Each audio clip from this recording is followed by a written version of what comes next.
حضور امیر ہونے کا وظیفہ بتا دیں۔ اصل میں امیر ہونے کے فیور میں نہیں ہوں یار۔ ایک امیر تھا، بہت امیر کبیر، قارون۔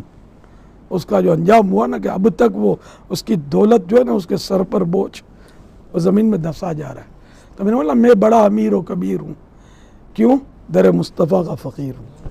یعنی سرمایہ دار ہونا، مالدار ہونا، یہ میرے نزدیک، یہ میری دیکھو اپنی بات ہے، مطلب بولتے ہیں نا جمہوریت ہے، تو میری اپنی سوچ ہے کہ مالدار ہونا اچھا نہیں ہے۔ حاسد بڑھ جاتے ہیں، دشمنیاں لگ جاتی ہیں، بیماریاں لگ جاتی ہیں۔ اور بیماریاں کیسے؟ دیکھو بھی نوکر خدام یہ کام کر رہے ہوتے، سیٹ صاحب یوں بیٹھے ہوتے گدی پہ، پھر وہ کولیسٹرول بڑھ جاتا ہے، شوگر شوٹ کر جاتا ہے، میدا تباہ ہو جاتا ہے، پیٹ پھول جاتا ہے، وہ مسائل ہی مسائل بیچارے بھگت رہے ہوتے ہیں۔ تو یہ جو مزدور ہوگا نا اس کی صحت اچھی ہوگی مالدار کے مقابلے میں۔ یعنی اتفاق سے جس سے ہم نے لیا نا یہ اپنے فیضان مدینہ کا پلاٹ، وہ بیچارے معذور تھے، ویل چیئر پہ آنا جانا تھا، اور شاید ان کا بھی شیئر تھا، کچھ مختلف چند پارٹیوں کا یہ پلاٹ ہوگا۔ تو ان سے یہ آئے تھے فیضان مدینہ، میں بھی تھا، ہماری کچھ بات چیت ہوئی، تو میں ان کو دیکھا، میں نے کہا اور اس وقت کے 2.25 کروڑ تو اب کے سوچ 2.25 ارب، یہ ان میں سے تو کوئی بھی پیدا نہیں ہوا تھا، اللہ ماشاء اللہ وہ یہ پیدا ہو گئے ہوں گے تو چڈیاں پہن کر گلی میں پھدکتے ہوں گے، سر آپ تو نہیں پیدا ہوئے ہوں گے، اتنی پرانی بات کر رہا ہوں۔ تو وہ بیچارے معذور تھے پاؤں سے، تو وہ ویل چیئر پر۔ تو میں نے ان کو کہا کہ آپ کو یوں نہیں لگتا ہوگا کہ میں ملازم ہوتا، میں مزدور ہوتا، اور مطلب یہ ساری جائیدادیں اور یہ مال میرے پاس نہ ہوتا؟ کیا خیال ہے آپ کا؟ مزدور کی کیفیت اچھی ہے، یہ ہے آپ کی دولت اور معذوری؟ اس نے کہا کہ آپ صحیح کہتے ہیں، ایسا ہی ہے۔ میں نے کہا وہ ہے نا کہ وہ تندرستی 1000 نعمت ہے۔ یہ ایک میں نے ایک نقشہ کھینچا ہے کہ مطلب تو یوں مطلب لوگ دولت کے پیچھے خواہ بھاگتے ہیں۔ ایمان کی دولت کی مضبوطی کے لیے کتنی کوشش کی، یعنی نماز جب ہم مسجدوں میں اپنے لڑکپن کی بات کرتا ہوں، وہ نماز کے بعد، کیونکہ اب تو ایک عرصہ ہوا مسجدوں میں نماز کے لیے وہ سیکورٹی ایشو ہے، تو فریم میں لگی رہتی ہیں، تو اس میں روزی میں برکت کا بھی ایک وظیفہ تھا ہمارے محلے کی مسجد میں، یا اللہ یا احد اس طرح شروع ہوتا تھا۔ تو نماز کے بعد کچھ لوگ اس کو فریم کو پڑھتے تھے، تو یوں مطلب روزی میں برکت کی سب کو فکر ہے۔ اگر آپ وظیفہ لگا دو نیکیوں میں برکت کا، پھر شاید شرم آئے گی لگانے والے کو کہ یار یہ نہیں لگاتے تو صحیح تھا، ان کو پیسے ہی چاہیے قوم کو، نیکیوں میں برکت کی کہاں پڑی ہے؟ دنیا میں سکھ سب تلاش کر رہے ہیں، قبر کے سکھ کی کس کو پڑی ہے؟ پاک دعاؤں کی حفاظت کرنے والا ہے اور اللہ کی رضا کا باعث ہے اور اعمال کے لیے طہارت ہے۔ ایک اور حدیث پاک سنیے، میرے آقا علیہ الصلوۃ والسلام فرماتے ہیں الدعاء كله محجوب، ہر دعا حجاب میں رہتی ہے، حتی یکون اوله ثناء علی اللہ عز وجل وصلاۃ علی النبی صلی اللہ علیہ وسلم، حتیٰ کہ اس کی ابتدا میں حمد الہی اور نبی کریم علیہ الصلوۃ والسلام پر درود بھیجا جائے، ثم يدعو فيستجاب لدعائه، پھر دعا مانگے تو اس کی دعا قبول کی جائے گی۔ سبحان اللہ، آپ پتہ چلا کہ اللہ کی پہلے حمد ہو، پھر درود ہو، پھر دعا ہو، ڈائریکٹ مانگنا شروع نہ کریں۔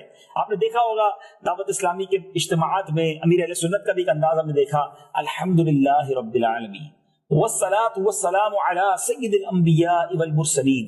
اب یہاں پر حمد بھی ہو گئی، نبی پاک پر درود بھی ہو گیا، پھر دعا شروع کریں گے تو انشاءاللہ اس درود کی برکت سے، حمد الہی کی برکت سے آپ کی دعائیں جو ہیں وہ قبول ہوں گی۔ میرے میٹھے اسلامی بھائیوں، اب دعا درود سے کیسے قبول ہوتی ہے، یہ بڑی خوبصورت حدیث پاک سے آپ کو سیکھنے کو ملے گا۔ حضرت عبداللہ ابن عباس رضی اللہ تعالیٰ عنہما نے ارشاد فرمایا کہ جب تم اللہ عز و جل سے دعا کرنے لگو تو اپنی دعا میں نبی پاک علیہ الصلوۃ والسلام پر درود بھیجو، کیونکہ درود تو یقیناً مقبول ہے، اور اللہ عز و جل کے کرم سے یہ بعید ہے، وہ ایسا کریم ہے، یہ اس کی شان کے لائق نہیں ہے کہ دعا میں سے کچھ تو قبول کرے اور کچھ رد کر دے۔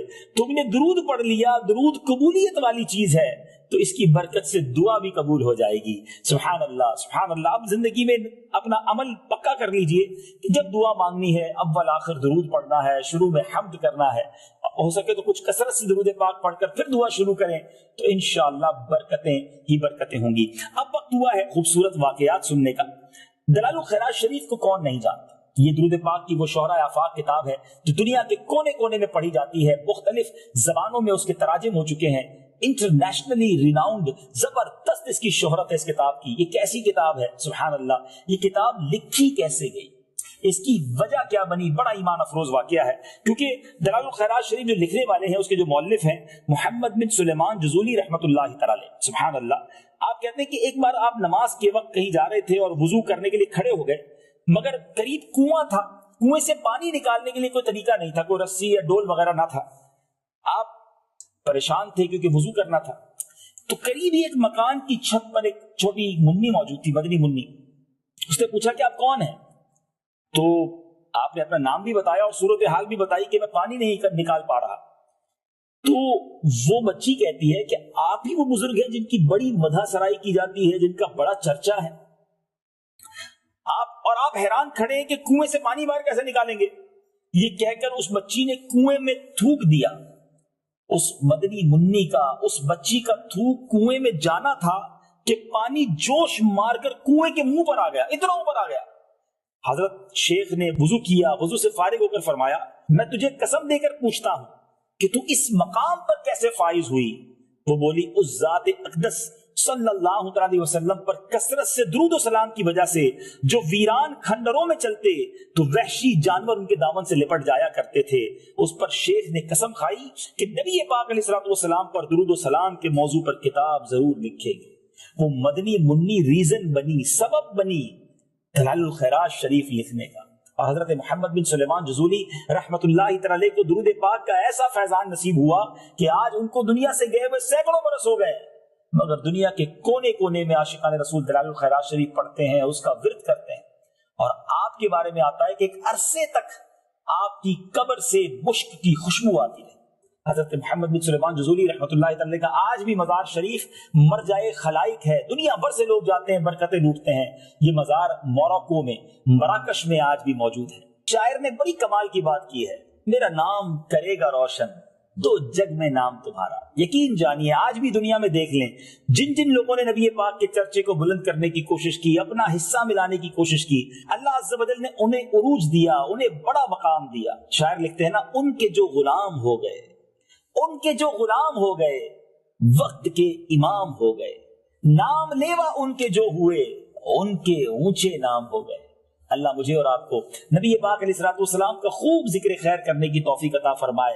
کاش فضول باتوں سے بچ کر ہم درود و سلام پڑھتے رہیں، ہماری زبان تر رہے درود و سلام سے۔ مدنی چینل دیکھتے رہیے، اگلے سلسلے میں چند اور احادیث، خوبصورت واقعات لے کر حاضر ہوں گے اور درود پاک کے شوق کو مزید بڑھانے کی کوشش کریں گے۔ صلو علی الحبیب صلی اللہ تعالی علی محمد صلی اللہ علیہ وسلم۔ دل کی چمک بڑھائے صلی علی محمد۔